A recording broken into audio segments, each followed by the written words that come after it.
Hi,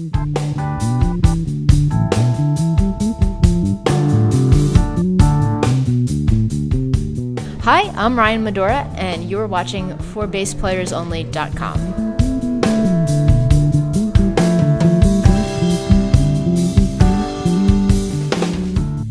Hi everyone, John Liebman here. You're watching ForBassPlayersOnly.com.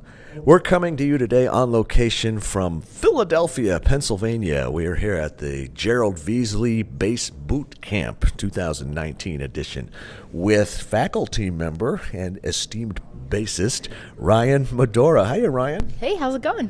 It's going well. You know, we met, I think, at one of those Roy Vogt Douglas Corner events down at Summer NAMM. Yeah. A few years ago and a few times, and then I run into you here, and then I run into you there, and then I go see Robben Ford in Ann Arbor, Michigan, and who's the bass player? Ryan Medora. And it's great that you're doing so much and you're keeping so busy, and I've been reading up on you, and you're really doing a lot of interesting stuff, but I'd like a chance for the folks to hear it directly from you. So I know you're from this area, you're from Philly, you went to NYU, you're down in Nashville. Why don't you fill in the gaps? And let's start from the beginning. Give me an idea of your initial exposure to music, your musical upbringing, and how you became a bass player. Sure. So I started off. Should I hold this or No, you I got got it? Okay. So I started off actually playing a variety of instruments and never really sticking with any of them, and then decided to play drums because my dad had a kit in the house and he's played just as like a hobby for a long time. And I started playing drums and was in the school band and everything, and it wasn't really my thing. I didn't really like waiting for measure 163 to go ding on the triangle. So that ended my career as a percussionist. Did being a girl have anything to do with that? Yeah, it did. I think that like the cool guys and the jocks, if they were in band, often went for the percussion section to play drums. And so I was there was one other female in the percussion section, and she and I were kind of like given the miscellaneous parts. And so I didn't really get to play much when I was in school, so I ended up freshman year quitting the school music program. And at the same time, I had been listening to like a lot of Nirvana and like 90s rock, and always listened to a lot of like soul music and stuff like that, and primarily heard the bass lines, you know. And I remember listening to a Nirvana song and hearing a part and being like, oh, I'm gonna learn that. And someone was like, oh, that's the bass. And so I was like, oh, well, that's what I have to do. So I convinced my dad to go 50-50 with me on one of those starter bass packs where you get like a Fender Squier and an amp and everything like that. And I stayed up all night and learned how to play a blues progression and a couple other things, and that was the beginning of that. And from there I kind of went into learning a lot of different like styles of blues and soul and R&B and rock, and primarily was like a basement player where I spent a lot of time playing along to records in my basement, and ended up doing some lessons and then decided to go to school at NYU for music business and communications. This all started with one Nirvana song? Pretty much. That, and then, I mean, I listened to a lot of Motown growing up, so Jamerson was just existed to me, you know, as like music that I liked, and was really into all the Stax stuff and Wilson Pickett and Sam and Dave and those records I loved. Okay, so Duck Dunn, I guess, right? Yep. Yeah, absolutely. And then like all the Muscle Shoals stuff. So I definitely gravitated towards like classic soul and R&B and blues. Well, that's great. I would think that, excuse me, I would think your dad might have embraced it or been excited about being a drummer and having his daughter wanting to play bass. Because you said you convinced him. I guess it was the 50-50 that you had to convince him. Okay. Well, I think that it was like, okay, cool, we'll try that. But I think what happened was I had played guitar for a little bit and flute for 3 months and drums for a little while, and my parents were like, well, none of this is sticking, so it's probably just another like temporary fad. But I think that for me what it was is I had to kind of like go through a lot of things and rule out a bunch of things musically that I knew I wanted to play music, and I knew that I had this like inherent like rhythmic aspect to my playing and my understanding of music, and therefore just had to find a lot of the wrong things until I found the right thing.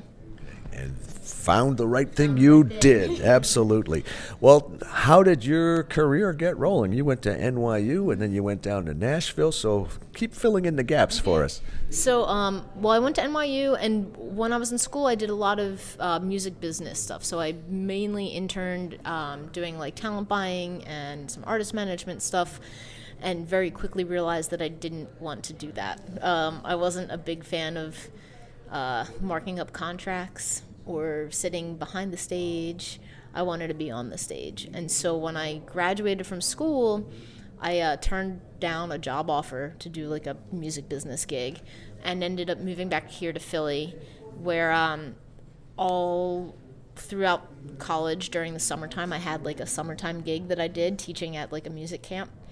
And so I did that, and then I started working in like a Zydeco band and a blues band and a top 40 cover band, and just practiced and taught lessons and was in the Philly scene for about 3 years, and then one day decided to drive to Nashville.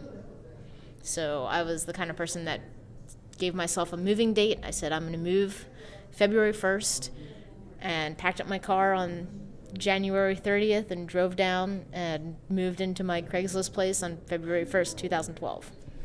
Did you have anything lined up, or did you just... I used to say, I want to show up in New York or LA with my bass in one hand and my toothbrush in the other, and here I am. Is that kind of what you did? Pretty much. Yeah, I really didn't know anybody when I moved there. I had come to Gerald Beasley's Bass Boot Camp as a student for many years, and at that point had come as a night owl instructor. And I remember having a conversation with Adam Nitty, who was instructing that year, and Brian Beller. And they were like, so Ryan, what's going on? And I was like, well, I'm, playing around the Philly scene, trying to figure out where to go. And they're like, you should check out Nashville.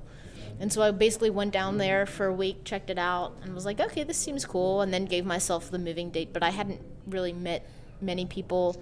I didn't know anybody. I didn't have a gig. I didn't have a job. I literally saved up some money, enough to make it a couple of months.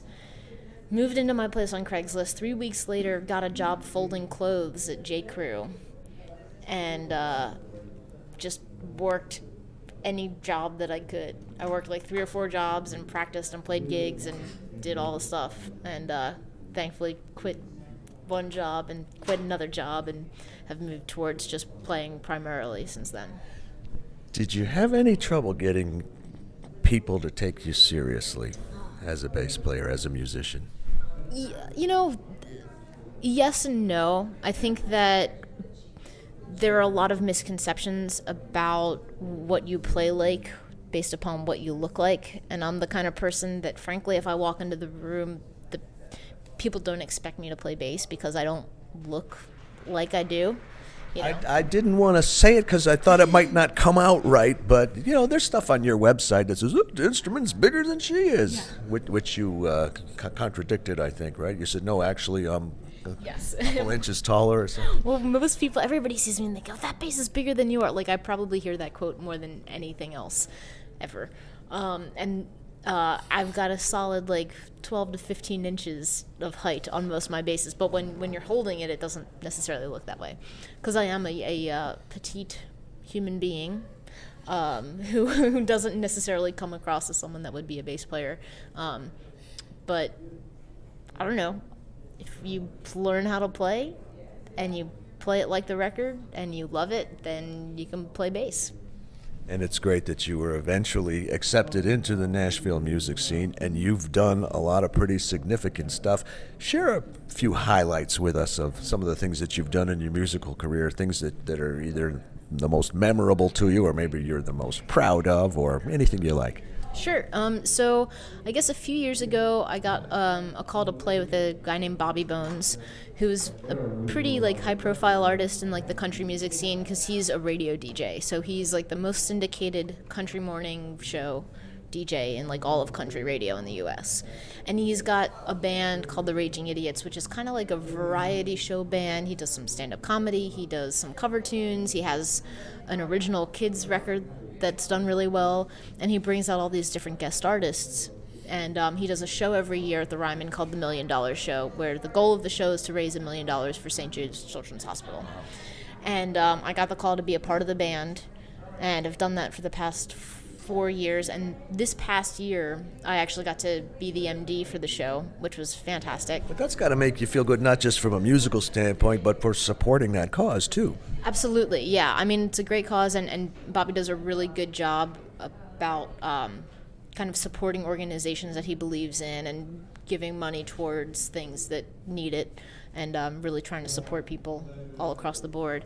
And so at these shows, he'll bring out all of the big names in country music, you know. So one year, the guest was Carrie Underwood and Darius Rucker and Garth Brooks, and this year, Lady Antebellum, and just like a huge kind of superstar-packed, this is going to be an amazing night of music kind of thing.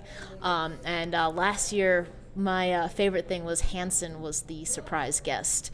And I got to play a song with Hanson, which if you were like me and you grew up in the late 90s, early 2000s, you were a Hanson fan. So to get to play with them was this like kind of bizarre but super awesome dream of mine come true. I can't remember who I was interviewing. It was somebody that had done work with one of the brothers, right? I don't even remember. I'm not that familiar with the band, but I guess they were kind of dismissed by the so-called serious musicians, and the guy said, you know, this is not kidding around. This is some real good music.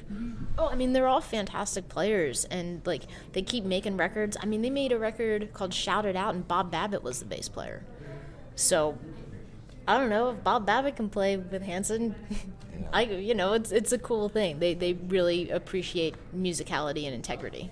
That's great. I feel very privileged to have had the opportunity to interview Bob shortly before he died. But he was in Detroit, he was in Nashville, he was in New York, he did Motown, I think he was in Philly too, right? I don't know. How did you get the gig with Robben Ford? Well, I know Robben likes to kind of switch things up every few years, and he loves the diversity of playing with different kinds of players and doing different musical projects. And I guess towards like mid 2017 he decided that he wanted to switch gears a little bit and make another record that was going to be a little bit more based on like songwriting and song form as opposed to the extended jams. So I think that he and the producer that was going to help him out with the record, Casey Wasner, decided to kind of get a rhythm section that was a little bit more song oriented for this project, and they reached out to a drummer, phenomenal drummer, a good friend of mine, Derek Phillips, and I believe that their powers combined recommended me, and we got together, and they were like, hey, we'll learn some of these tunes, we'll get together and jam, and we did, and it was awesome. And then Robin's like, okay, are you guys ready? Are you available for these dates? And yes, of course we are. Just like that. Wow. I interviewed Travis Carlton a few years back. Really great guy. Well, what's keeping you busy these days, Ryan? Well, I'm doing a lot more teaching right now. This coming to Gerald Veasley's camp has been awesome. I'm in Nashville doing a handful of like different projects. I just finished producing a record by a singer-songwriter named Craig Haller, and then another one by Kashana Armstrong, who are both great friends of mine and phenomenal artists based in the Nashville area. So I'm trying to do more session work and a little bit more producing, and then doing some dates with Robben, doing some dates with Bobby, and then kind of whatever else comes along. That's great. Tell me about your gear. What are you playing? Basses, strings, amps, effects, what have you? So I'm an Aguilar amplification artist, and so I use their Tonehammer 500 and two SL 112s. That's kind of my standard rig. I also have like all of their pedals on my pedal board, which comes to every session with me. And as far as basses go, I endorse like Mike Lull Custom Guitars, who's based out of Tacoma, Washington, and he just does a really great job at making, I think, instruments that are traditional in look but modern in feel, and he just does a great job with them. So I've got like a P bass from him, a PJ5, and then a jazz body with Thunderbird pickups. I also have a couple Fender basses, which I love, West Tone for in-ears, and Moody Leather does some great straps. Standard pickups in the Fenders? I have in the Fenders, pretty much standard pickups, and then in some of my lulls I have Aguilar pickups. Okay. What about the future? as far as you can tell, either what you know you have coming up or maybe what you'd like to do or how far you can see into the future? Is there a project you've always wanted to do? Yeah. I mean, one of the things that I love is traveling, and so my goal right now is to do different gigs that get me to different parts of the world that I wouldn't be able to get to otherwise, and because it's a great way to see the world. I want to work with artists that are interesting and diverse and have an integrity to their artistry, and that's what I like doing, and I want to play on those records. So future-wise, I guess the thing would be to just do more sessions, see more of the world, and I'm also working on a book. So I've been a writer for No Treble for a long time, and I'm doing a book that's kind of based on some of the column series that I've written for them. So that's kind of the next big project. Corey and Kevin, good guys. Last question, Ryan. Yeah. If you can imagine, what would you be if you weren't a bass player? There's something outside of music. I am an avid I wouldn't call myself a home chef, but I love cooking and I love gardening, and so I would probably do something within the farm-to-table sustainable food industry and or be a chef. Interesting. But you'd keep playing I the keep bass, playing yeah. bass, Well, yeah. yes. Well, I said if you weren't a bass player, but nonetheless, I got the point. Well, it's great catching up with you. It's always good seeing you, and I look forward to seeing and hearing lots more great things from you because I know they're going to be great. Thanks very much. On location in Philadelphia, Pennsylvania at the Gerald Veasley 2019 Bass Boot Camp with our good friend, the very talented and energetic Ryan Medora. I'm John Liebman. You're watching for BassPlayersOnly.com.